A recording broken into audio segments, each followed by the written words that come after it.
Amazon জঙ্গল এমন এক জায়গা যার যতটা সুন্দর তার চেয়ে অনেক বেশি ভয়ঙ্কর। প্রায় ৫৫ লক্ষ বর্গ কিলোমিটার জুড়ে বিস্তৃত আমাজন রেইন ফরেস্ট সবুজের এক বিশাল সমুদ্র, যা দক্ষিণ আমেরিকার ৯টি দেশে ছড়িয়ে রয়েছে।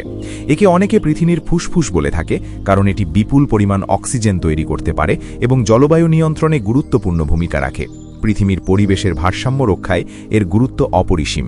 কিন্তু এই বনের নিঃশ্বাস সবসময় জীবনের নয়, এখানে মৃত্যু নীরবে ঘুরে বেড়ায়। প্রতিটি পদক্ষেপে, প্রতিটি পাতার আড়ালে লুকিয়ে থাকতে পারে শিকারী। প্রতিটি অদ্ভুত শব্দ যেন এক সতর্কবার্তা। এবং শুধু সবুজ গাছ, রঙিন পাখি আর বিরল প্রাণীর আবাস নয়, এখানে রয়েছে ১০০০ প্রজাতির গাছ এবং অসংখ্য অজানা প্রাণঘাতী প্রাণী।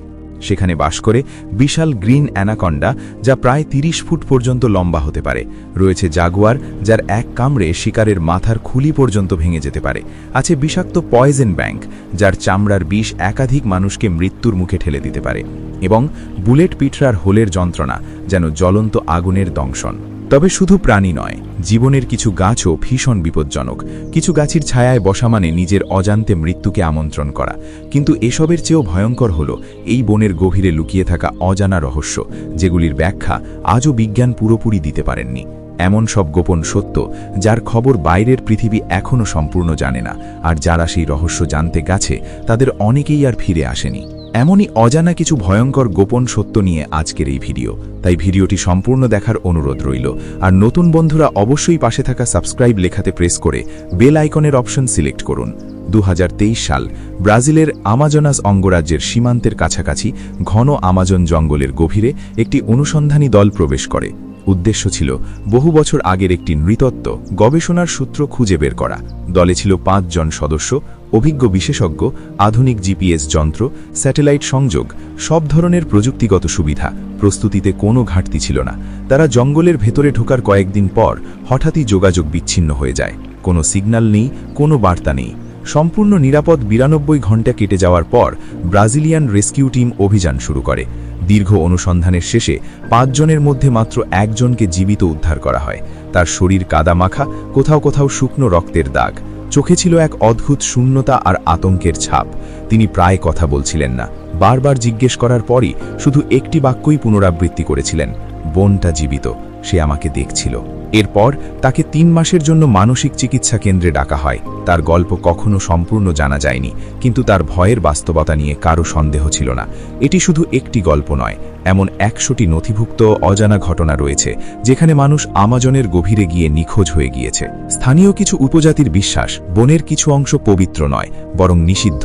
তারা বলে বন বাইরের মানুষকে পছন্দ করে না। যারা সীমা অতিক্রম করে তারা যেন নিজের জীবনের অংশ হয়ে যায়। কিছু এলাকায় জিপিএসও কাজ করে না বলে বহু অভিযাত্রী জানিয়েছেন। কম্পাস ঘুরতে শুরু করে অস্বাভাবিকভাবে, আর হঠাৎ করেই চারপাশে নেমে আসে ভয়ঙ্কর নিস্তব্ধতা, যেন পুরো বন শ্বাস আটকে তাকিয়ে আছে।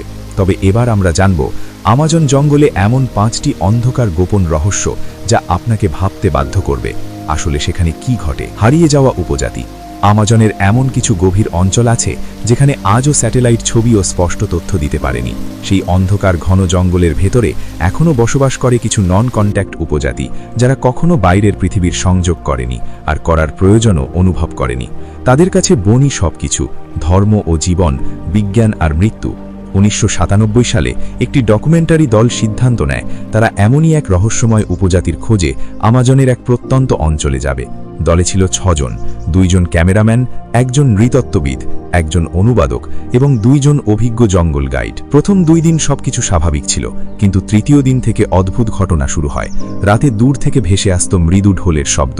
মাঝে মাঝে মনে হতো কেউ যেন তাদের লক্ষ্য করছে, কিন্তু আশেপাশে কাউকে দেখা যেত না। চতুর্থ দিন সকালে তাদের ক্যাম্পের বাইরে ঝুলন্ত অবস্থায় পাওয়া যায় একটি পশুর কাটা মাথা। তার উপরে বাঁশের তীর দিয়ে বানানো ছিল সতর্কবার্তা। নৃতত্ত্ববিদ সঙ্গে সঙ্গে বুঝেছিলেন এটি একটি স্পষ্ট হুঁশিয়ারি, এখান থেকে চলে যেতে হবে। কিন্তু ক্যামেরা দলের উত্তেজনা ছিল অন্যরকম।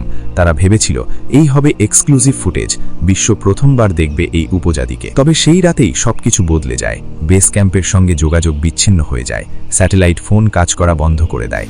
পরদিন সকালে দেখা যায় দলের ২ জন সদস্য নিখোঁজ। পঞ্চম দিনে একটি রেস্কিউ হেলিকপ্টার পৌঁছলে জঙ্গল থেকে দৌড়ে বেরিয়ে আসে মাত্র ১ জন ক্যামেরাম্যান, ড্যানিয়েল রোচা। তার পোশাক ছিল ছেঁড়া, রক্তমাখা, ভয়ে চোখে লাল। তিনি স্পষ্ট করে কিছুই বলতে পারছিলেন না, শুধু কাঁপতে কাঁপতে বলছিলেন, আমরা ভুল জায়গায় ছিলাম। সে মানুষ নয়, সে বনের রক্ষক। পরে তার ক্যামেরা থেকে উদ্ধার হওয়া ফুটেজ আজও সীমিতভাবে সংরক্ষিত, যাতে দেখা যায় লম্বা কালো চুল, মুখে লাল সাদা আঁকা চিহ্ন, হাতে তীর ধনুক, বর্ষা নিয়ে কিছু ছায়ামূর্তি দ্রুত জঙ্গলের ভেতরে ছুটে যাচ্ছে। তাদের চোখে ছিল স্পষ্ট সতর্কবার্তা আর ক্রোধ। অনেক নৃতত্ত্ববিদ মনে করেন এটি হয়তো তথাকথিত ফ্ল্যাশের বা অ্যারো পিপল নামে পরিচিত একটি উপজাতি হতে পারে, যারা বাইরের মানুষকে বিনা সতর্কতায় আক্রমণ করে বলে কথিত আছে। তবে গবেষকদের মতে বাইরের মানুষ তাদের জন্য এক ধরনের হুমকি, কারণ আমরা নিয়ে যাই ভাইরাস, প্রযুক্তি এবং এমন প্রভাব যা তাদের স্বাভাবিক জীবনযাত্রাকে নষ্ট করে দিতে পারে। তাই আজও দক্ষিণ আমেরিকার কিছু অঞ্চলে সতর্কবার্তা টাঙানো আছে। নির্দিষ্ট সীমার পরে প্রবেশ করা সম্পূর্ণ নিষিদ্ধ। এই কারণেই বন শুধু রহস্যে ভরা নয়, এখানে বসবাসকারী মানুষরা নিজেদের নিয়মে এই অরণ্যকে রক্ষা করে চলেছে, আর প্রতিটি অনধিকার প্রবেশকারীর বিরুদ্ধে প্রস্তুত রয়েছে। অভিশপ্ত হ্রদ। আমাজন নদী অববাহিকার ভেতরে রয়েছে এক রহস্যময় হ্রদ, যার আসল নাম পর্যন্ত স্থানীয়রা উচ্চারণ করতে ভয় পায়। তারা যাকে বলে লাগো মালদিতো বা লাগো পালদিতো, অর্থাৎ অভিশপ্ত হ্রদ। চারদিকে সবুজে ঘেরা, পাখির ডাক, শান্ত নীল জল দেখলে মনে হয় স্বর্গের মতো। কিন্তু এই সৌন্দর্যের আড়ালে লুকিয়ে আছে অদ্ভুত অন্ধকার। 1935 সালে একটি আমেরিকান খনি কোম্পানি খবর পায় হ্রদের নিচে বিরল ধাতুর ভাণ্ডার থাকতে পারে। বিশেষজ্ঞ দল, যন্ত্রপাতি আর সশস্ত্র প্রহরী নিয়ে তারা ক্যাম্প বসায়। প্রথম 2 দিন সবকিছু স্বাভাবিক ছিল।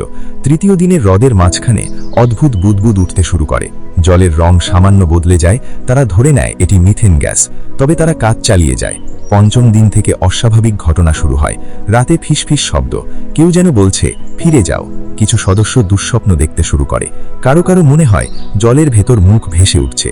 ষষ্ঠ দিনে পুরো ক্যাম্প হঠাৎ সাইলেন্ট হয়ে যায়। 2 দিন পর উদ্ধারকারী দল এসে দেখে কিছুই নেই, না ঘর, না মানুষ, না রান্নাবান্নার কোনো জিনিসপত্র, না কোনো শব্দ, শুধু জঙ্গল আর নিস্তব্ধতা। অনুসন্ধানী দল পাঠানো হয়, কিন্তু অদ্ভুতভাবে জিপিএস কাজ করছিল না, কম্পাস ঘুরছিল অবিরাম, রেডিও সিগন্যাল নিঃশব্দ।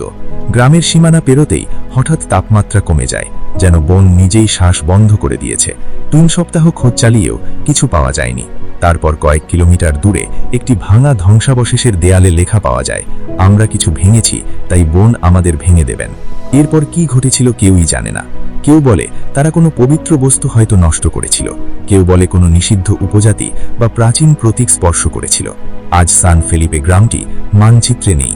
স্যাটেলাইট ছবিতে শুধু সবুজের সমুদ্র, যেন সেখানে কখনোই কিছু ছিল না। নিঃশব্দ অরণ্য, মানচিত্রে ছোট্ট একটি অঞ্চল, কিন্তু যারা সেখানে গেছে তারা বলে এই বন কথা বলে।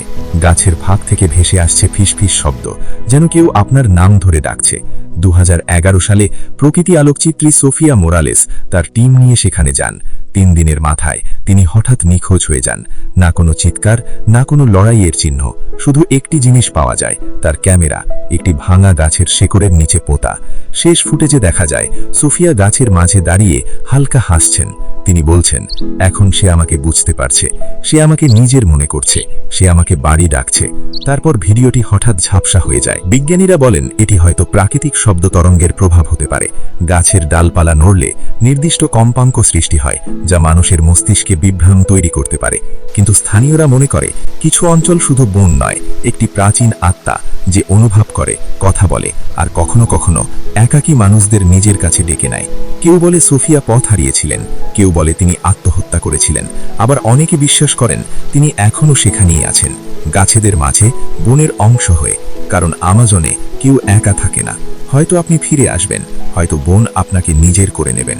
আমাজন শুধু একটি বন নয়, এটি যেন এক জীবন্ত সত্তা, যে দেখে, শুনে, মনে রাখে। আর যে তার সীমা অতিক্রম করে সে আর আগের মতো ফিরে আসে না, কখনো উন্মাদ হয়ে, কখনো নিখোঁজ হয়ে, কখনো শুধু এক রহস্যময় নীরবতা হয়ে। এখন আপনার কাছে একটি প্রশ্ন, আপনি যদি সুযোগ পেতেন আমাজনের কোন রহস্যটি নিজের চোখে দেখতে চাইতেন? আমাদের কমেন্ট বক্সে লিখে জানাতে পারেন। ভিডিওটি ভালো লাগলে একটি লাইক করতে পারেন, চ্যানেলটি সাবস্ক্রাইব করে রাখতে পারেন।